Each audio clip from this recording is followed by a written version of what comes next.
Hare Krishna, Krishna Krishna, Hare Hare, Hare Rama, Hare Rama, Rama Rama, Hare Hare. Hare Krishna, Krishna Krishna, Hare Hare, Hare Rama, Hare Rama, Rama Rama, Hare Hare. Hare Krishna, Krishna Krishna,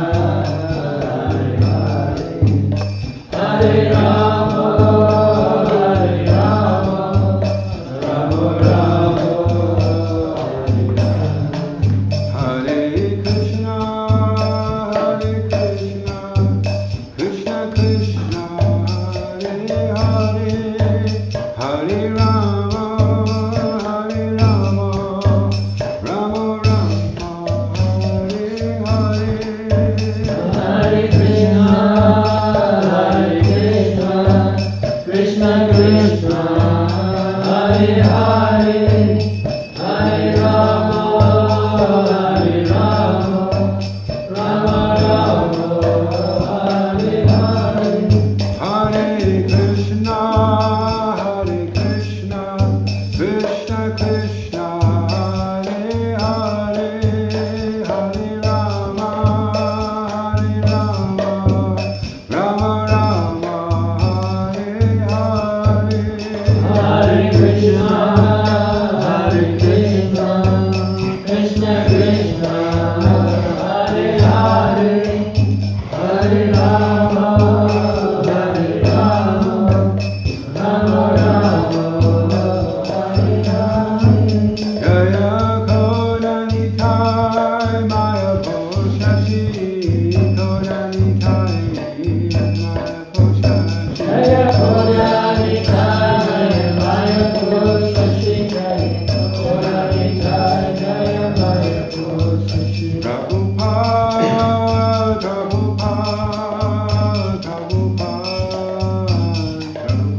Jaya Jaya Prabhupada, Prabhupada, Jaya Jaya Prabhupada. Jaya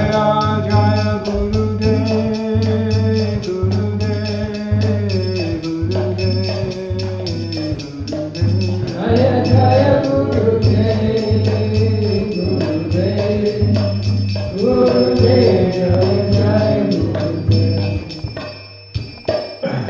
ISKCON Guruvata ki Jai. jai, Shri Prabhupada ki jai, Jai. Shri Kodanitai Mayapur Shashi ki Jai. jai. Govinda.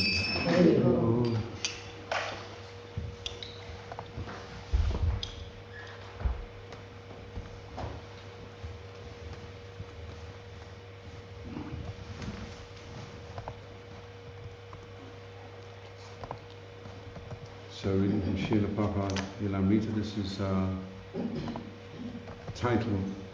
entitled Unifying ISKCON. When the disciples are grown up and are able to preach, the spiritual master should retire and sit down in a solitary place to write and execute Nirjan Bhajan. This means sitting silently in a solitary place and executing devotional service. The devotees of the International Society for Krishna Consciousness now render service as preachers in various parts of the world. Now they can allow their spiritual master to retire from active preaching work. In the last stage of the spiritual master's life, the devotees of the spiritual master should take preaching activities into their own hands. But it was like trying to control the wind. When the difficulties mounted, the devotees would run to him like children running to their father. Sometimes the disciple would simultaneously ask him to write his books and then drop a serious problem in his lap. One of the leaders in America reported to him that some devotees were not following the principles, but that Srila Prabhupada should please stay in India and continue writing peacefully. Prabhupada wrote back, "If the old habits come back, then everything is finished. If my mind becomes disturbed in this way, then how can I concentrate on book writing? It is not possible. Better not to inform me anything and let me sit in Vrindavan." Sometimes Srila Prabhupada uttered the phrase, "Let me sit in Vrindavan," as if giving up managing the whole problematic society. Everyone knew he would never leave ISKCON. He had already sacrificed his life to save the world by leading the Krishna consciousness movement. But when would his disciples mature? Srila Prabhupada wrote, I want that the GBC relieve me of all management, which means they have to manage the way I manage. And often he would say, do as I am doing.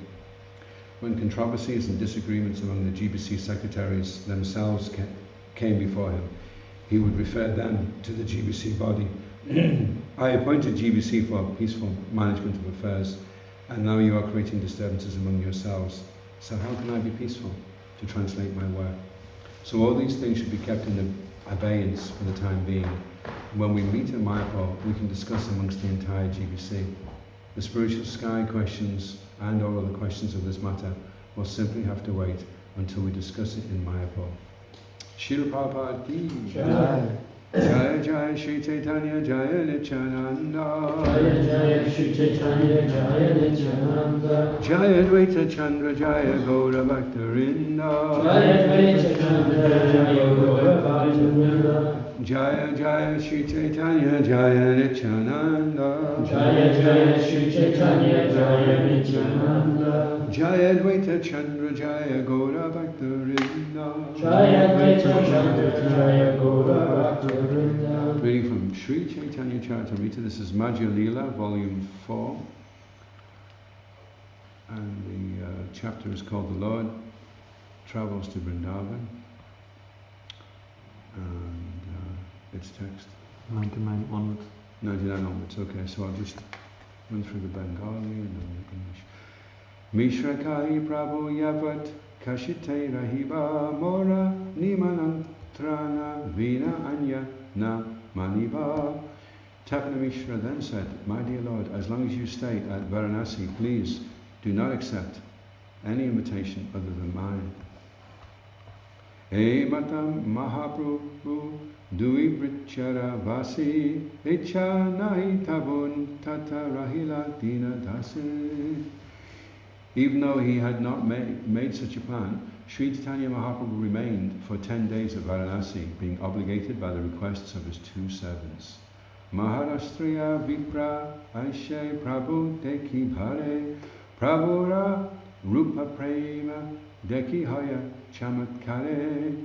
At Varanasi there was a Maharashtrian Brahmin who used to come daily to see Sri Chaitanya Mahaprabhu. This Brahmin was simply astonished to see the Lord's personal beauty and ecstatic love for Krishna. Vipra Saba Nimantraya Prabhu Nahi Mane Prabhu Kahi Ajimora Hanache Nimantrane. When the Brahmins of Varanasi would invite Sri Chaitanya Mahaprabhu to lunch, the Lord would not accept their invitations. He would reply, I have already been invited somewhere else. Okay, so there's a purport here. So if we run through this one responsibly, please. Hey Mata, Prati, Dina, Karena, Vanchana. Hey Mata Prati Dina Karena Vanchana. Hey Master Pratidina Karina Vanchana. Sanyasira, Sangha, Baye, Na, Manina, Nimantrana. Sanyasira, Sangha, Baye, Na, Manina, Nimantrana. Sanyasira, Sangha, Baye, Na, Manina, Nimantrana. Hey Matapati Dina Karina Vanchana. Hey Master Pratidina Karina Vanchana. Sanyasira Sanghabaye Namanena Nimantrana. Sanyasira, Sangha, Baye, Na, Manina, Nimantrana. Hey Mata Pratidina Karina Vanchana. Hey Mata Pratidina Karina Vanchana. Sanyasira Sanghabaye Namanena Nimantrana. Sanyasira, Sangha, Baye, Na, Manina, Nimantrana. Hey Mata Pratidina Karine Vanchana. Hey Mata Pratidina Karina Vanchana. Sanyasira Sanghabaye Namanena Nimantrana. Sanyasira, Sanghabaye Namanena Nimantrana. Hey Mata Pratidina Karina Vanchana. Hey Master Pratidina Karina Vanchana. Sanyasira Sangavaina Manidani Mantrana Sanyasira Sangavaina Manidani Mantrana Hey Mata Pratidina Karina Vanchana Hey Mata Pratidina Karina Vanchana Sanyasira Sangavaina Manina Nimantrana Sanyasira Sangavaina Manina Mataji's. Hey Mata Pratidina Karina Vanchana Hey Mata Pratidina Karina Vanchana Sanyasira Sangavaina Manina Nimantrana Sanyasira Sangavaina Manina Nimantrana Hey Mata in this way Pratidina daily Karena Vanchana desires other inviters Sanyasira of the Mayavadi sannyasis Sangabhaye from fear of the association Namanena does not accept Nimantrana invitation. Translation: every day Sri Chaitanya Mahaprabhu refused their invitations because he feared associating with Mayavadi sannyasis. Responsibly, please. Every day Sri Chaitanya Mahaprabhu refused their invitations because he feared associating with Mayavadi sannyasis. Baba Srila Prabhupada ki jai. A Vaishnava sannyasi never accepts an invitation from a party who considers Mayavadi sannyasis and Vaishnava sannyasis to be one and the same. In other words, Vaishnava sannyasis do not at all like to associate with Mayavadi sannyasis, to say nothing of eating with them. This principle must be followed by the sannyasis of the Krishna consciousness movement. This is the instruction of Sri Chaitanya Mahaprabhu, given by his personal behavior. Om Agana Tamaranda Shyagananjana Shalakaya Chakshuran Malitam Jena Tasmai Shri Gurave Namaha Jaya Shri Krishna Chaitanya Prabhu Nityananda Shri Advaita Gadadha Shri Vasadi Gauravatamrinda Hare Krishna Krishna Krishna Hare Hare Hare Rama Rama Rama Hare Hare. So every day Sri Chaitanya Mahaprabhu refused their invitations because he feared associating with Mayavadi sannyasis. So Srila Prabhupada makes the point in the purport that Vaishnava sannyasis do not like to associate with Mayavadi sannyasis, to say nothing of eating with them, and that this principle should be followed by all the sannyasis of the Krishna consciousness movement. So Srila Rupa Goswami also, he gives 11 instructions in the Nectar of Instruction of Charitamrita, and he explains in text 2, Achahara Prayasas Cha Prajalpani Magama, Jana Sangas is associating with the Jana, with the general. So that's not even Mayavadi sannyasi, but that's just the general association. So a devotee, he avoids the association of materialistic people, and of materialistic people, Mayavadi sannyasis are considered particularly dangerous. So Srila Prabhupada would often warn his disciples and guard them against their Mayavadi tendency. And as Prabhupada Prana was saying the other day in class, the devotees were wondering why Srila Prabhupada was stressing so much about Mayavadi. There's no Mayavadis around here, so we're okay. And then they kind of started to realize as they were going on in their own spiritual lives that the Mayavadis were actually themselves. So to some degree or another we're contaminated.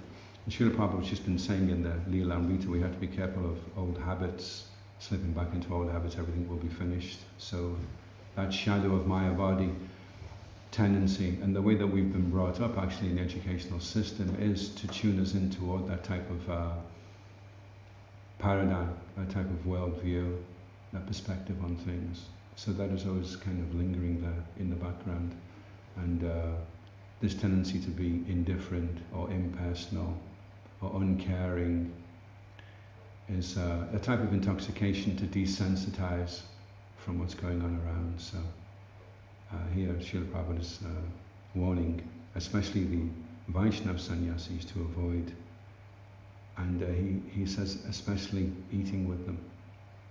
So eating, one of the living exchanges, again Rupa Goswami explains, is to offer and accept prasad. So it creates an intimacy. So we have to be careful, because that intimacy, if we're associating with Mayavadi, very materialistic people, then that intimacy, that intimate contact will affect us, contaminate us. So, of course, Lord Chaitanya, he's not afraid of anything in one sense, because he's the Supreme Personality of Godhead. But he's giving this example so that we should be afraid. If Lord Chaitanya is afraid, then certainly we should be afraid. So Srila Prabhupada talked about his disciples. He said the biggest problem is that they're not sufficiently afraid of Maya. So Mayavadi.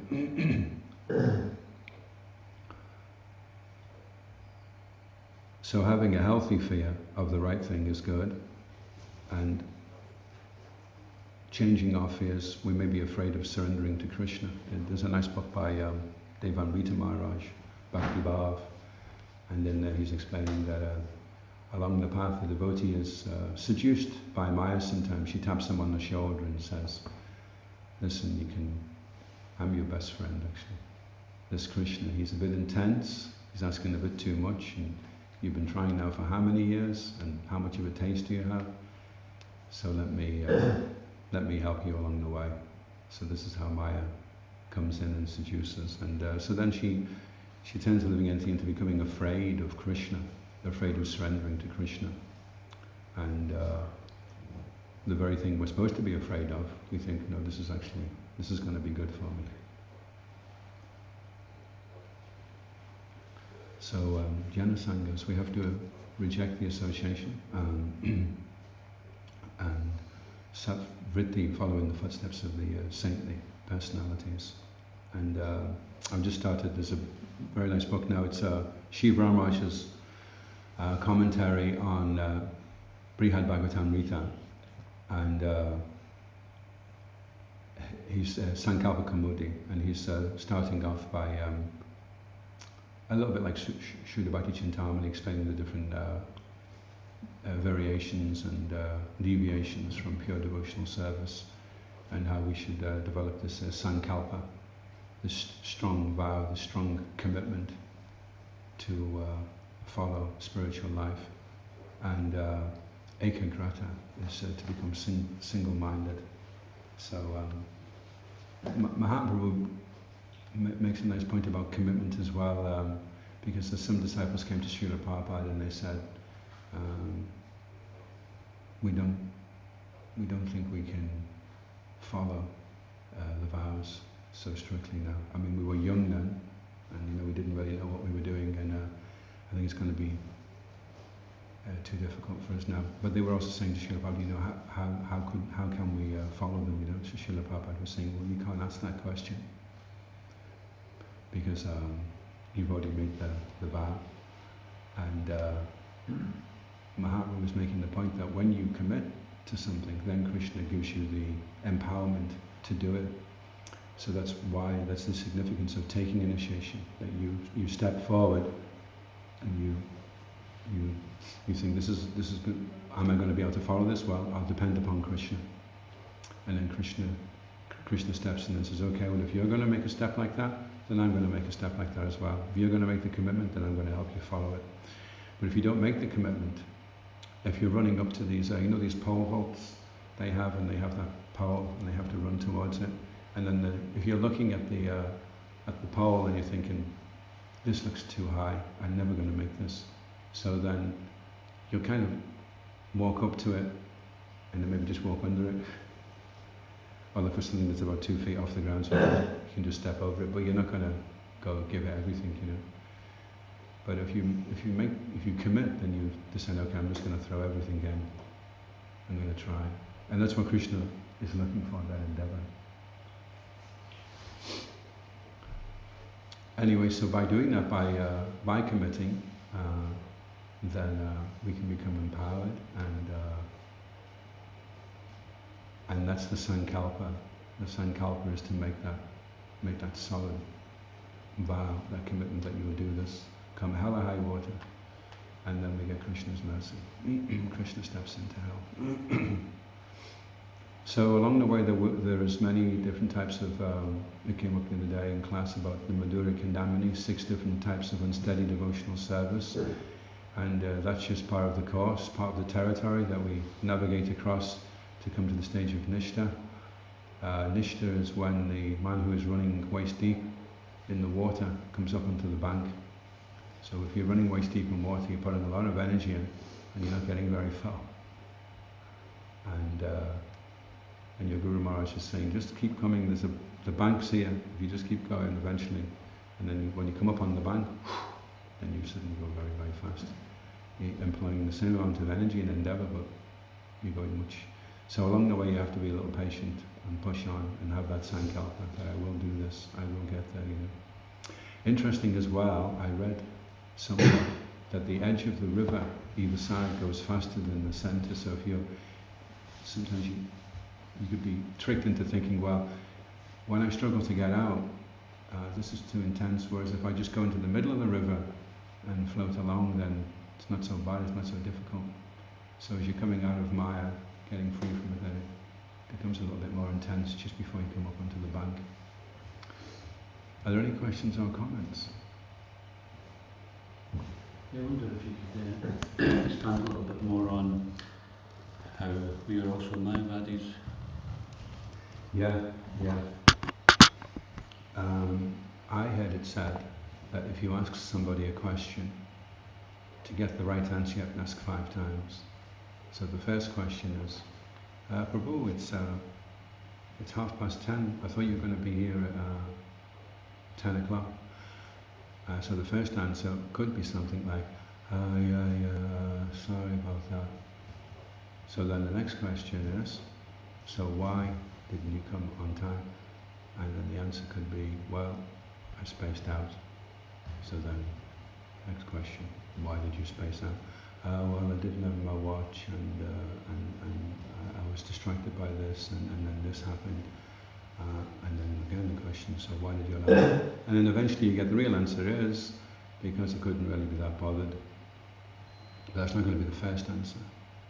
So Mayavadi is that we don't take Krishna seriously, we don't like to be personally accountable.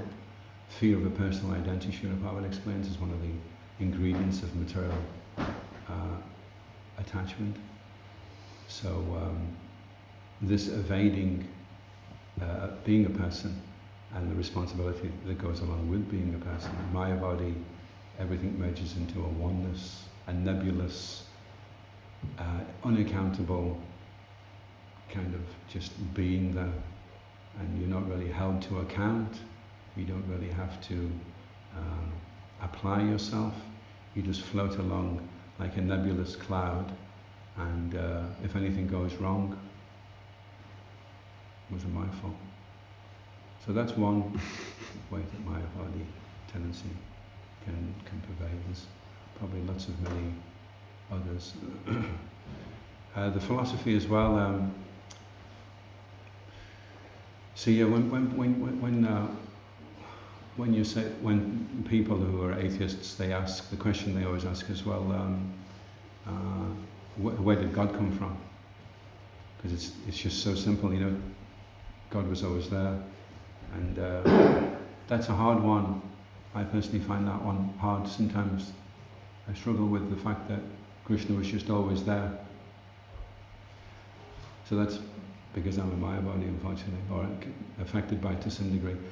And I was thinking it's a little bit like, it's easier to accept that darkness was always there than to accept that light was always there, because when light was always there, then you think, well, when did the light get switched on?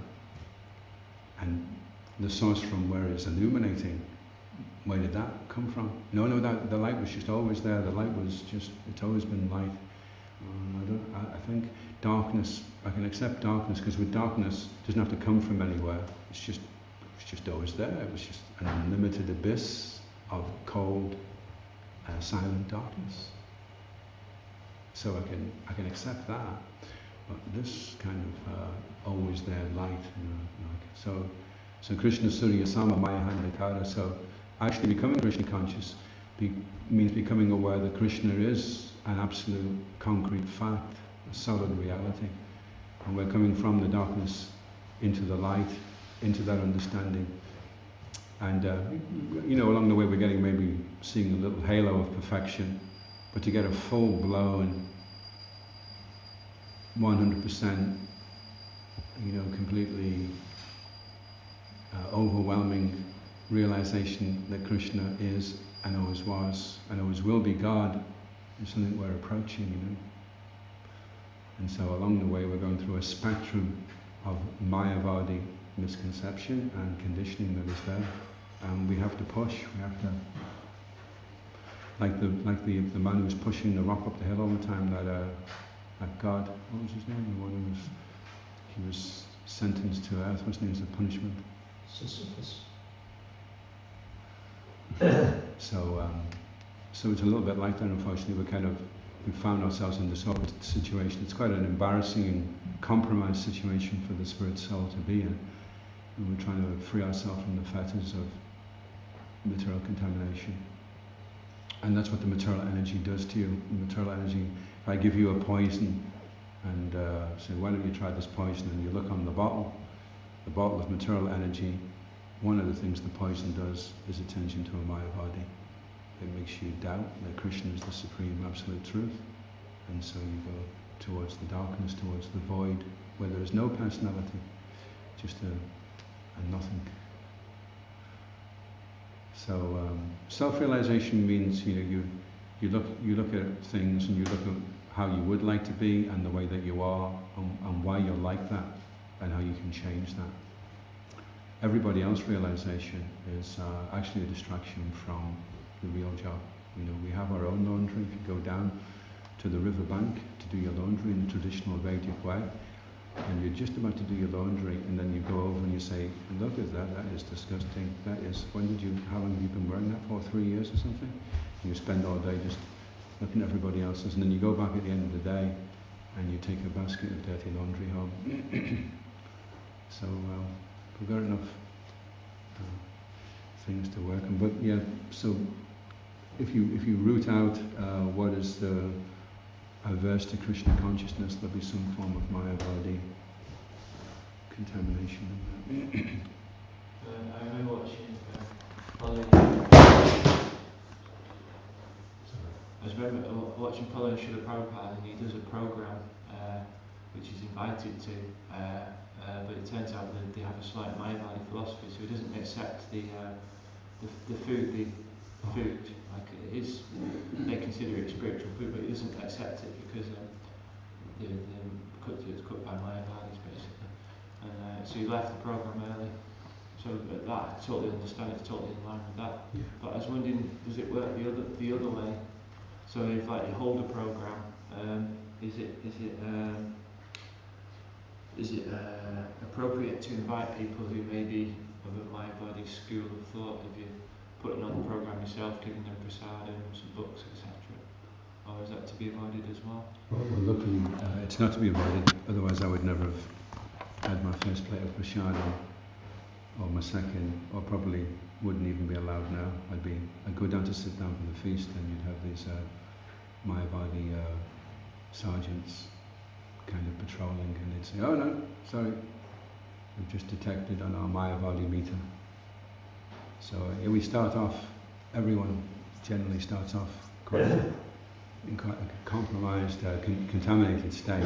But when you come in contact with fire, even if you don't understand, then you start to become aware. And for most devotees, prasadam is a very intense experience of Krishna consciousness.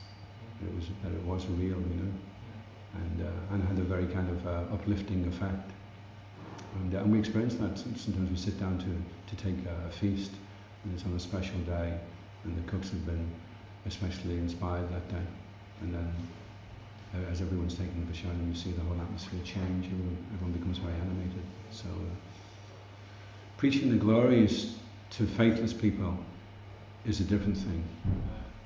But to just go and distribute prashadam and books and have Harinam, that's fine. You know, to do that, that's the beginning stage.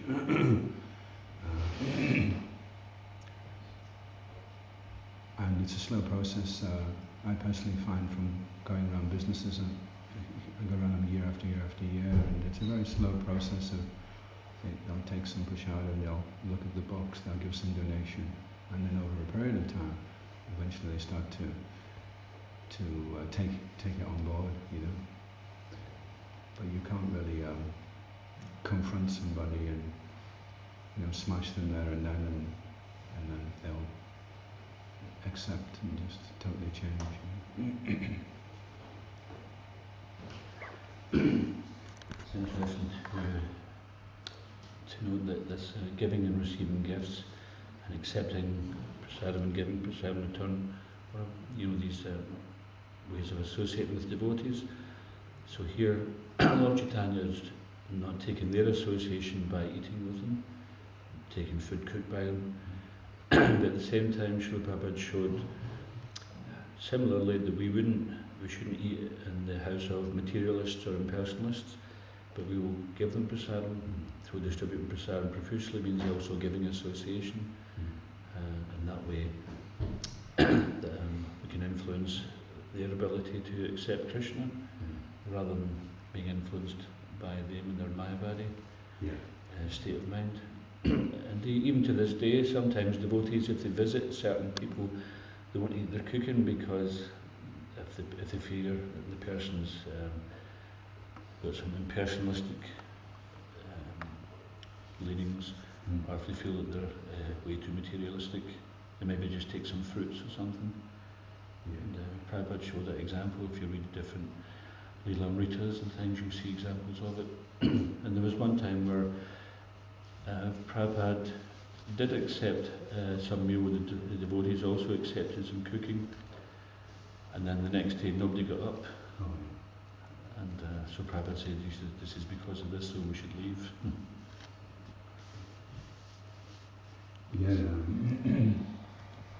That must be a very powerful way to affect somebody, is to eat the food. The food goes into the system. It's going to have such a massive effect on the consciousness. So we should be very careful what goes into the body, and accept only. I was just listening the other day, Srila Prabhupada was saying we cannot accept anything other than prasadam offered to Krishna. We cannot accept anything. Yeah, I was going to mention that they all slept in, and Prabhupada says, look, they've become contaminated. Charitamrita, she's having a Krishna day, and he was given, about to give instruction or something like that, and she said, who is he to talk? And he said, well, before I was contaminated by Judah's food, but now being purified with that. That was when he was lying on the bed of ours, wasn't it? Yeah.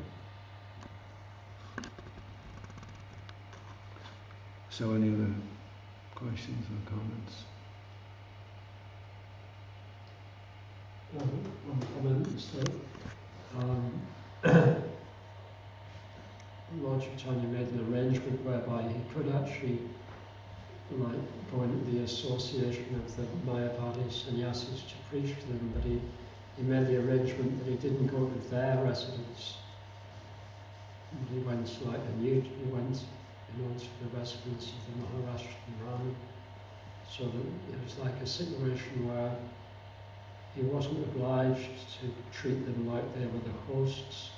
So I'm just thinking that we've got that opportunity now, with so many different preaching opportunities where we don't necessarily have to invite very atheistic people here, and we don't have to go to their society, but we can go to some, big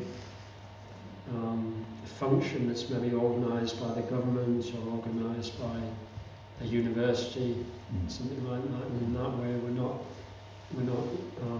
limited by feeling obliged to treat them like they're our hosts, and we have to be compliant with them. Yeah. There was a few cases, wasn't there, where Srila Prabhupada was just so outraged because they had different people speaking, and Srila Prabhupada would get quite strong, about it. And there's a few places where they just had kirtan, wasn't it, just to drown everything out.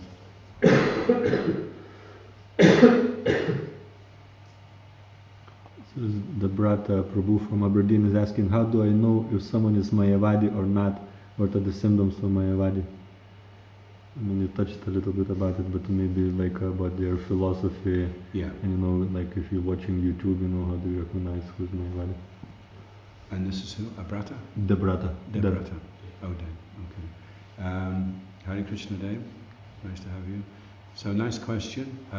This Mayavadi are antagonistic toward Krishna and the form of Krishna. And Brahmavadi, like the Kumaras, Shukadeva Goswami, they were self-realized, Brahman-realized, and as soon as the aroma of the Tulsi, or when they heard the Bhagavatam, immediately they were attracted to Krishna. So no antagonism there, no conflict of interests. They reached the neutral ground where they become free from material contamination, and then they were able to immediately just take up Krishna consciousness. Mayavadi is different because they are antagonistic and they're offensive, so they see Krishna, the form of Krishna, as illusory. And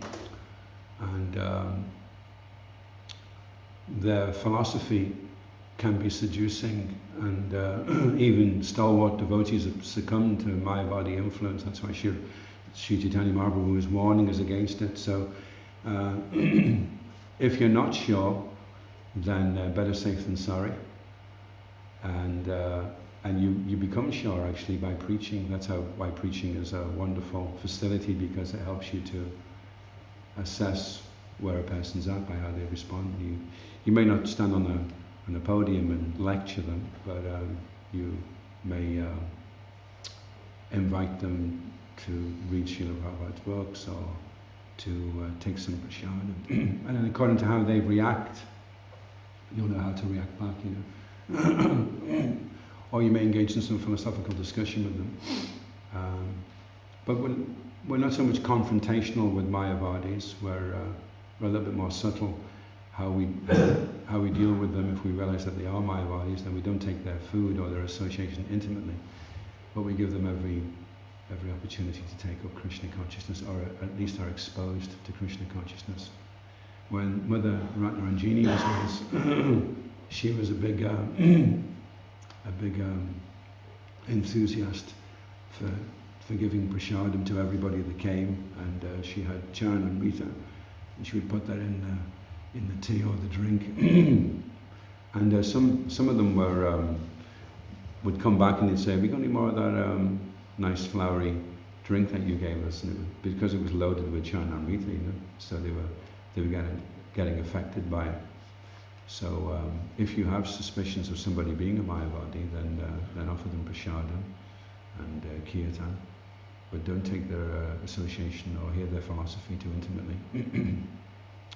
And if you realize that they are Mayavadi in the middle of a discussion and you're being affected by it, then you can say, "Well, it's been wonderful meeting you today, but I really have to push on now. Is that the time?"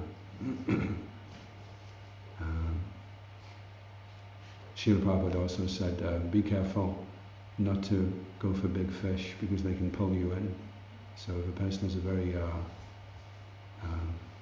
convinced in Mayavadi, then it might be best not to challenge them, at least on your own. Srila Prabhupada's books do the talking. It's easier for a person to accept that they're wrong if it's not printed on a page than if it's somebody telling them, because of the false ego there. So that's why Bhakti Vishnu is so nice. Anyone else like to add to that? That's a nice question about how we can detect if someone is a Mayavadi. Yeah, pretty much what you said is correct, and maybe just in different words. Is this someone who thinks that there's something beyond Krishna? Like there are some interpretations of Bhagavad Gita that say that one should not surrender to Krishna, but one should surrender to the unborn within Krishna. Prabhupada makes that statement. He says that this is bogus because there's no difference between Krishna and his form. And there's many verses we can get from Shastras, such as Ishvara Parama Krishna Satchidananda Vigraha Anadi Radhi Govinda Sarvakarana Karnam. Lord Brahma tells us that Krishna's form is Satchidananda, it's eternal, fruitless in knowledge. So the whole kind of title of Mayavadi means that one thinks that Krishna's form is a product of the material energy and that he's emanating from the Brahman, whereas actually the opposite, just as the sunshine is coming from the sun planet and the Brahman is coming from Krishna. And it's simultaneously one and different, the philosophy of Chaitanya Tattva. So devotees can recognize that there is an impersonal feature, but they don't surrender to that. But those who don't want to surrender to Krishna, who don't accept Krishna's form or the deity form of the Lord as being one and the same. So Saisla Prabhupada refers to that doctrine as someone who thinks Krishna's form is not eternal form, and it's just equal to a demigod, which are also just temporary manifestations. So, if we learn some verses from the Shastra, where we can show from these different authorities, Lord Shiva is also explaining this, Lord Brahma, so many great demigods are saying that Krishna is the summum bonum. Sankaracharya says Narayana Parovyatat. So many people accept Sankaracharya, who's an incarnation of Lord Shiva, as being the propounder of Vedanta, or the most authoritative person, but he's saying Narayana Parovyatat means that he's transcendental to the creation. So there's many different verses there we can find in the Shastra. So especially if we're dealing with people who have got some faith in the Vedic literature, but they may be attached to demigod worship, or they may think that Yatomat Tatupat, that all gods and all paths lead to the same goal, which is bogus. So, and if you look in the Bhagavatam, we see that there's instances where Brahma's surrendering to Krishna, Shiva's surrendering to Krishna, Indra's surrendering to Krishna, and they're all establishing him as being the supreme. So anyone who thinks there's anyone beyond Krishna, then they can be termed as accepting Krishna's form to be less than what it is, which is actually the Supreme Personality of Godhead.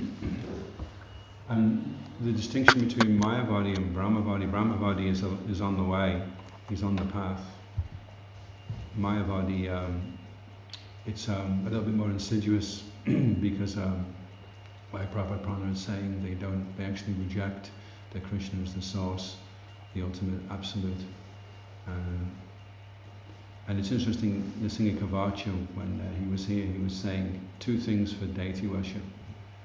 Always be punctual, and always treat Krishna like a person. So you may see sometimes a Mayavadi is doing some puja, and he's doing that as a means to an end, like the person who climbs up a ladder. When he gets to the top of the ladder, then he kicks the ladder away. So then he kicks the deity away, he kicks the guru away, kicks everyone away. Now I've got what I want.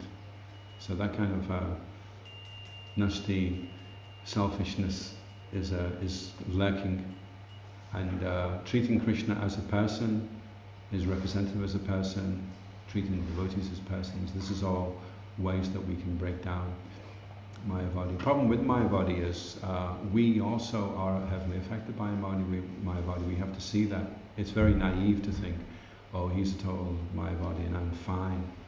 It's much more realistic. Real humility means to be realistic. It's to understand that we're all contaminated to one degree or another. We've been brought up on all kinds of foodstuffs, sound vibrations, associations, images, which are all completely laden with Mayavadi. philosophy, contamination, that type of energy is there. And we're trying to free ourselves now from that. So we should understand that it's also there, and that's why we have to be so careful about associating with Maya bodies and keeping a safe distance, because it can bring it back up again in ourselves, like a relapse. If you've had some disease and then you're getting free from the disease, and then you hang out with someone that's got the disease that you're trying to get free from, then you can have a Maya body relapse. Another question by Vishwanath. Hare Krishna, isn't that a good gesture, someone offering food from the heart? Why this demarcation in the Supreme World? Okay, if I understood the question properly, this is from Abrit? Vishwanath. Oh, Vishwanath. Hare Krishna, Vishwanath, thank you for your question. So just to clarify, just so we've got this correct, what is the problem with accepting food from a person if he's offered it from his heart? So who's he offered the food to with his heart? Has he offered it to his girlfriend, to his favorite pop star? To you is offering from the heart food to you. Why? What is wrong of not accepting it? Why there is a demarcation in the Supreme World? Well, Krishna explains in the Bhagavad Gita, Yukta Shishashina Shanto, he says food should be offered first as sacrifice, and then we accept the remnants of the food. So if we take food and we make it with love and we just offer it to a particular person, then the food remains bhoga, it remains material sense enjoyment. If the food is offered first to Krishna, to the Supreme Lord, then the food changes from bhoga to prasad. Then it becomes Krishna's mercy. So then the food changes, the food's quality changes. Krishna's salava is called paila, so it said that is in the prasad, and then the prasad will have amazing, wonderful effects. As happened with Prahlad. Prahlad was offered food mixed with poison. Prahlad, his father Hiranyakashipu was a big demon and he wanted to kill him, so he offered him poisoned food. So Prahlad offered the poisoned food. The food became sanctified, and then Prahlad ate it, and it had no effect. Of course, we don't test that and stick some poison in. So in essence what you're saying is a devotee will accept food if it's actually prasadam, because the devotee doesn't eat anything other than prasadam. So if somebody just, Just a minute. Can you make exceptions with close relatives like your mother or someone who may not have knowledge of the value of Krishna prasadam, but they want to offer you something with what they consider love? I assume that's what Vishwanath is talking about. Yeah. Well, I have personal experience that it doesn't work so well.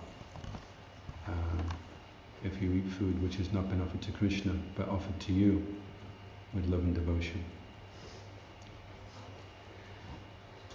I just wanted to quote a verse from the Bhagavad Gita, Patram Pushpam Palam Toyam, Yomi Bhakti Priyachati, Tadaham Bhakti Paratam Asnami Pratatmaha. So Krishna says, if one offers me with love and devotion a leaf, fruit, flower or water.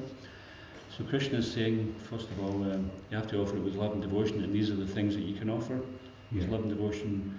So there used to be this advertisement that the meat industry used some years ago, and it was talking about, they showed you a picture of some big chunk of meat, and they said, made with love. And of course the animal who was killed doesn't experience that love.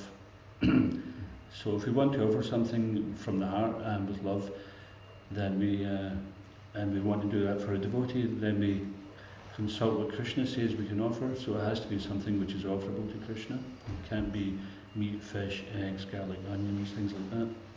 And if we really want to offer it from the heart, then we find it's like typically, say you want to do something to please somebody, then you don't give them something which displeases them, so you find out what does the person take. If someone's got an allergy, even if you want to cook for them, and then you make them something with something in it, which peanuts or something, they're allergic to it, then they can't take it. So if we offer something to a devotee and it's got impure foodstuffs in it, then, or we haven't taken the trouble to find out what the person cannot eat, then it's not really from the heart. from the heart means that we find out what the person likes and then we give them it. It doesn't have to be specifically that we have to find out what recipes they like, but we have to know a devotee will not accept something which has not been offered to Krishna. I was thinking also what Vishnu has hit on as a philosophical point is if I'm in the kingdom of the king and I raid his treasury and I take the goods and I steal them. I steal the king's pearls and his gold, his favourite gold crown, and then I go over and I say to Vishwanath, check this out, Vishwanath, I'm going to give you a few pearls, son, and I'm going to give them to you with love. And you may think, well, I should accept them really because I don't want to offend him, but then you could also be thinking, well, the king's not going to be too happy if he sees me walking around with his pearls on. I think I'd prefer it. Could we give them back to the king and then tell him we'd really like a pearl necklace if you don't mind, and if the king's okay about it, then great, we can wear them, you know. So we don't, even though they're offered with love, and we love the person for offering them, and we say that's so nice that you've done that, and it could be a bit of an awkward situation trying to explain to them that these are stolen goods.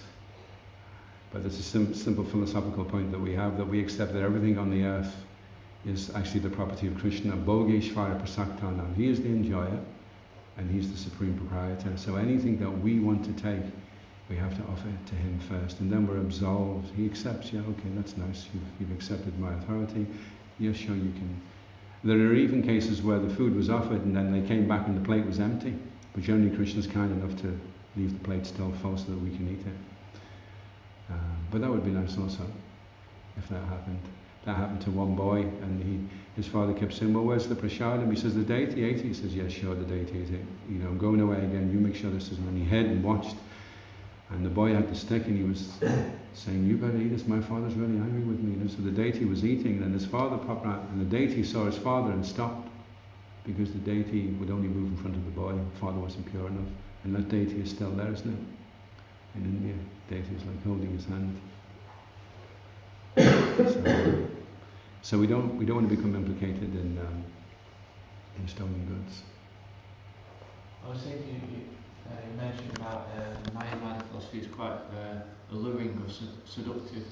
So like it could, I found like say somebody wanted the promise of giving a big donation, or you know, if somebody's working, it might be a work promotion from the boss or something, but it might be saying, oh, you want to give up the Hare Krishna stuff and, you know, give you a better position and stuff like that. So it's quite it could be quite a challenge in certain instances, because there's the two evils, and like how would you handle the situation? And that's why Srila Prabhupada started the International Society for Krishna Consciousness. That's what the facility is there for, because he knows it's difficult enough as it is. So if you're really serious about making it as easy as possible, then put yourself in the association of devotees, and then you'll get swept along in the slipstream. Okay, so I'll finish there. Thank you very much, Vishwanath. I hope that answered your question. Yes, Gangaravrinda ki Jai. Shri Prabhupada ki Jai. Shri Chaitanya Charitamrita ki Jai. Shri Shri Gaunataya Mahaprashashi ki Jai. Shri Chaitanya Mahaprabhu ki Jai Ho. Go Premanandi Hari Bol. The grace of Adhoksaja Krishna. Prabhu ki Jai. Go Bhaktivinoda ki Jai.